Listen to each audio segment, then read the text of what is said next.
Serious, what is a surprisingly easy way to accidentally die? I had a driving lesson booked the day after a big school outing to a play. It was really late, so I only ended up with about 4 hours sleep. I felt absolutely fine the next day, a bit tired in the beginning but soon shook it off with the help of caffeine. But I swear to God, I almost killed me and my instructor about 4 times that lesson. It absolutely scared the shit out of me to see how absolutely fucked my reaction times and split-second decision making was, even though I didn't notice a difference just going about my day beforehand.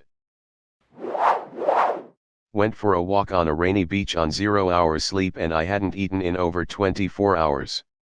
Tide got high, had to jump across some of the bigger rocks. Slipped and hit my knee. Wasn't the worst injury, but that with my condition I swear I felt like I was gonna die. Nearly passed out. I sat down on a rock for a few. Vision got all weird. I used to be somebody that thought falling asleep at the wheel could never happen to me. Then I stayed up until about 2 a.m. one night around a fire with my buddies. I lived about 2 hours away, and decided to go ahead and make the drive once I started feeling a little tired. Well, about halfway there a little tired became fighting to keep my eyes open. I was so fucking dumb to even try, but I was determined to get home.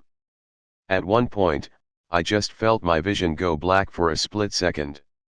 I guess every muscle in my neck just turned off, because suddenly my head snapped back like a bowling ball. The sheer shock was enough to wake me back up instantly, and the adrenaline got me home at that point. Scary as fuck though, and probably the stupidest thing I've ever done. Many years back, I got blackout drunk by myself. I have no memory whatsoever of 90% of that night. I woke up in the morning and my head felt weird. I rubbed it and noticed my forehead was really squishy. I went to the mirror and my entire forehead was inflated like a water balloon. Extremely soft and squishy to the touch, but no pain and no bruising. I couldn't open my eye all the way due to how swollen it was. As time progressed, the blood in my forehead drained into my face and gave me 2 dark black eyes and left a gigantic lump on my forehead. It looked like someone implanted a golf ball directly under my skin. It became hard and started to hurt. That's when it started bruising and became a dark black/yellowish green color. It took almost a year for the swelling to go down completely. I went to the hospital that morning to get my head checked just in case, and I was fine. No brain damage or concussions or anything. The scary part though is I have absolutely no idea how it happened. I don't have the slightest clue. Whatever happened to me must have been pretty severe due to the massive swelling it caused. It's scary to think that there was a chance I could have died from that and wouldn't have even been aware that my life was in danger. OMG, I was standing on an outdoor chair hanging a bird feeder. The chair had been outside through winter and it ripped beneath me. I fell backwards and slammed the base of my skull into a concrete step. I lost consciousness, chipped my skull and tore open my scalp. I must not have made any noise because there was a cable guy in the courtyard with me, and when I came to he was still on his ladder working. I had super blonde hair at the time and it was totally soaked with bright red blood. I wrapped my head in a scarf and walked 1.5 blocks to the hospital. I live in Philadelphia. When the intake lady asked what I was there for, I took off the scarf and turned around. They rushed me right in. I still have a piece of skull floating around my scalp. I'm not totally convinced I didn't die and am now a ghost. Scariest moment of my life. I had a buddy with a set of manual strut compressors help me change my struts out a while back. I had to help him hold the springs while we were compressing them, and I was so uncomfortable the whole time, knowing one wrong slip or release we were both fucked. Anything with big springs are very dangerous, including garage door springs. Swim sideways, parallel to shore, in a rip current. It could save your life. My family, we are all competitive swimmers, swam or played water polo in Division 1 and 2 in college, and the amount of people that terrify us when we go swimming in the ocean is upsetting. Have had to save a few people too. Honestly, most people should not be swimming in the ocean without proper swim technique. We even know when to and when not to. My friend was in the Coast Guard in Oregon State and he said that well over half the dead bodies they recovered came from people who were in less than knee-deep water when they got ripped out to sea. Especially children. A lot of parents assume it's safe to let their kids play in the ocean if they are just in ankle-deep water. How dangerous can it be? Well, it's easy for a small wave to hit them, knock them over, and then a riptide pulls them out to sea where they quickly drown. This happened to me once and it legit changed my entire view of the ocean. The only thing I remember odd about that day was the waves being a bit more harsh than they had been the previous days, so I had floated out past where they were capping. I was just vibing out, chilling on my bodyboard when all of a sudden, and I mean like sudden, I was way too far out. I mean, blink of an eye fast. Thankfully I had seen and read enough on the interwebs and other places that I remembered to swim sideways and I eventually made it back. I get back to the shore and sit down and my mom looks at me and says, "Boy, you sure were really far out there." Thanks, Mom. I learned about cone snails before I went to Japan for vacation. I was going to be scuba diving, so I thought I'd look and see what I really shouldn't touch while I was over there. I know you're not supposed to touch anything anyways, but you know, curiosity. So cone snails, big no-no, okay, got it? Went on a boring ass snorkeling trip off the coast of Okinawa, dead reef, no fish, very gray, but what's this I see? A pretty shell tucked into a little nook about 10 feet down. So I spent the next half hour just swimming in circles around it, fighting the urge to grab the shell, even though I knew it would mean instant death. I mean, maybe it was empty, maybe it just looked like a cone snail shell, I mean I'm not a marine biologist. Needless to say I didn't grab it, probably saved my life. I worked with a kid who was young but his body was a physical wreck. Always going to physical therapy. He walked like an old man basically. After we worked together a while I asked him what the deal was with his health. He told me a young girl got into a fight with her boyfriend and decided to commit suicide. She wrote a letter, put it on her passenger seat and gunned it, head on into the first car she encountered on the road. Which unfortunately was him. She was successful, but left him in chronic pain for probably the rest of his life. That is extremely sad. A young man taken before he could experience much of life. My co-worker passed last year due to a ear infection he let get too bad. He went into the hospital for it and had surgery to fix the damage caused by said infection and wasted away when in recovery. This man, 60s or 70s, went from working every day to being unable to walk or live at home due to an ear infection getting too bad he passed because he no longer fought to get better after the infection and the damage to his body it caused. Had a shelf when I was a teen, above the head of my bed. Put empty alcohol bottles on it from different brands I liked, stuff I got in other countries, etc. Put a new shot glass on it one day, but fell asleep on the basement couch. Shelf came off the wall in the middle of the night and landed right where my head would have been. Broken glass everywhere. Falling. Hitting your head from even a static fall from your own height without trying to break the fall with your hands can very easily be fatal. People think it takes something like a motorcycle crash to hit your head hard enough to die, but really it can happen by any fall. It's just that we usually try to break our fall when we're falling and our heads won't hit the ground at full force or at all. I collapsed while working, still don't know why, and got a 7 skull fracture, severe TBI, and a lengthy stay in the ICU/rehab facility from it. Was life flight to a major city because I wouldn't stop having seizures. 2 years of working with my speech therapist and I am actually doing okay now, as far as regaining my abilities and personality goes anyway. Lost my career as a scientist though. During recovery we got evicted, brand new car repoed, engagement ended. Simply collapsing and hitting my head on the ground took everything from me.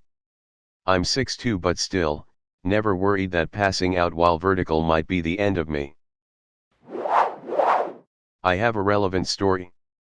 My dad is an old-time tough-it-out kinda guy. Many year ago, he had tooth pain in a molar, but couldn't afford the $800 to have it pulled, though I think he could have come up with the money. He spent several months just getting antibiotics from the doctor, until it got really bad. When he finally went in, he needed emergency surgery. 3 teeth removed, and the dentist had to dig nice and deep to remove infected jawbone. It cost about $3,000. Even years later, he has nerve damage in his jaw and the back of his throat. That is how deep the infection had traveled, and how bad it damaged him. Engine lathe, tie back hair, take off all jewelry and really understand the brake and emergency shut off. Do a clear web search for lathe accident and see what can happen faster than you realize. Would not do this unless ready to lose your lunch. It gets gruesome. Not recommended for more than a few minutes. Seriously, please be careful. Listen to your instincts and shop teachers. Saw a comment on Reddit a few months ago about how the guy was a proper gun handling teen and wanted to show off his father's new gun to a buddy. On his way back from getting it, he decided he should double check to make sure it wasn't loaded. It was, so he cleared the chamber and took it to his buddy. The guy instantly grabbed it, pointed it at him and pulled the trigger. No hesitation. If he hadn't double checked the gun, he would be dead. Pretty sure they aren't friends anymore. Especially dangerous if you're being treated by medical professionals with pro-life tendencies who might not want to do certain procedures if it threatens the baby's life. Something that really galvanized the Irish public to vote to legalize abortion was the death of a woman whose doctor wouldn't do a D&C on the baby she was miscarrying. Said it was illegal to do anything until the baby's heart stopped. She went septic and died because a doctor wouldn't prioritize the mother. Justice came too late for Savita, but we made things safer for the next one. Carbon dioxide. Heavier than air, it tends to pool low but is completely invisible. Carbon dioxide can be released by fires, gas bubbles from lakes, or a number of other mundane occurrences. If a high concentration settles in a basement, pool, valley, ship ballast, storage tank, or any low spot, one breath can knock a person out, and suffocate them to death shortly thereafter. There's absolutely no warning until it's too late. So the thing with chiropractors isn't that they can't help you, it's that they can't help you forever. You need to do physical therapy and/or, my strong suggestion, yoga, to keep your back and spine healthy. I got a really bad kink in my thoracic spine that was excruciating. I went to the chiropractor who helped my dad out after a car crash, and he made the pain go away very quickly and urged me to rehab the injury then with proper physical therapy. Many bad chiros will tell you not to stretch, not to go to PT, and not work out. That is what makes them a farce, especially if they don't know how to do proper adjustments. People start to get comfortable with just getting an adjustment when in reality, people need to keep their body constantly moving and flowing. It's the ever too common inactive lifestyle and bad diets that cause so many of us to fall on bad habits and quick fixes, even if they can be lifesavers at first. When you feel your best, try to keep it that way. Stay healthy, everyone. Being killed whilst operating or being near someone else operating a vehicle. Seriously, someone could back into you in a parking lot and accidentally kill you very easily while you're loading up groceries into your own car. And let's not even get started on how many people drive recklessly or just drive on highways without even paying any attention at a. Exercising where you shouldn't. In my high school there used to be very heavy basketball backboard made from metal, and it had a flat space behind it, to keep weights on it so that the backboard doesn't tilt and fall, and one day a few of the weights were taken for cleaning, and one guy randomly started doing pull-ups on the basket.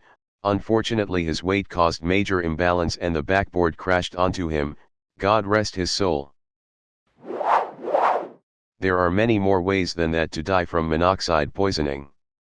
The big ones that I can think of are faulty gas heaters/boilers. It's odorless and tasteless, and low doses make you befuddled and sleepy. So you'll die in your sleep, very little chance of waking up. We have older gas appliances in our home. We have a monoxide detector alarm in each room they are in. Also, inexperienced campers might bring a disposable barbecue into their tent after coming on it to warm the place up, then go to sleep. Same as above, this is guaranteed death for all the family. Carbon monoxide is no joke. I have a friend who ate some Chinese food one day, cashew chicken, to be exact, then went for a run about an hour later. He made the unfortunate discovery that there is an obscure allergy where exercising after eating something with celery in it can cause anaphylaxis. He was minutes away from dying. He survived because a few weeks before that, he discovered his next-door neighbors were paramedics who had saved him after crashing his bicycle in gravel at around 40 miles per hour. He ran to their house and they saved his life. Again. Thanks. Get a Sharpie and write "no booze" on the cap and bottle if you have Tylenol at home that you plan on using up. We had to take a back medication that was mostly Tylenol, acetaminophen, and a muscle relaxant. No booze is written all over it. Drinking occasionally in moderation, like 1 5 ounces glass of wine, and regular dose is not considered dangerous. The problem is when people go out on the town for a party night of binge drinking and take Tylenol, and get liver damage. It also can cause a bit of fuckery with other meds, so it really is something that should be treated with the same due diligence that you would a prescription medication. The distance from your head to the ground in an erect posture is enough to kill you. In fact, a hard enough blow to the head from anything could kill you. Too much or not enough of just about anything will kill. Actually, life will kill. The very state of being is one of fleeting permanence. Entropy will wear at your being, as it does with the rest of what is, until you are no longer. All things are ending, all of the time, until they are ended. It's pretty liberating. Well, essentially, when a space below the water is empty and the hole connecting to the body of water is really small, the water will rush into it to fill it up, but if anything, and I mean anything, goes near it, it will be sucked by the current, and the worst part is if that object makes a perfect seal covering the small hole. The rushing water will pull the object in by any means, and if it can't do so, then it gets stuck there. Many divers have been literally torn to shreds by that thing. This video explains it better than me, lol-this. Falling to death. I was hiking at Grand Canyon once at one of the easy trails. I was surprised at how some of these walkways had no barriers to block you from a potentially lethal fall. Again, this trail was advertised as easy. People always assume that somebody who falls to their death at a hike was posing for a dangerous photo, but I always wonder if they just got into a tired haze at the wrong moment and took a misstep. Heat exhaustion. When I was about 14 to 15, I used to do the March of Dimes 5K walks every year. This particular year, I neglected to hydrate and ended up passing TF out at the last checkpoint. I fell right over backwards from standing, and smashed my head on the pavement. 2 feet to the right or left, and I cracked my skull open on a cement curbing. That would have been a really, really dumb way to die. OMG, I was standing on an outdoor chair hanging a bird feeder. The chair had been outside through winter and it ripped beneath me. I fell backwards and slammed the base of my skull into a concrete step. I lost consciousness, chipped my skull and tore open my scalp. I must not have made any noise because there was a cable guy in the courtyard with me, and when I came to, he was still on his ladder working. I had super blonde hair at the time and it was totally soaked with bright red blood.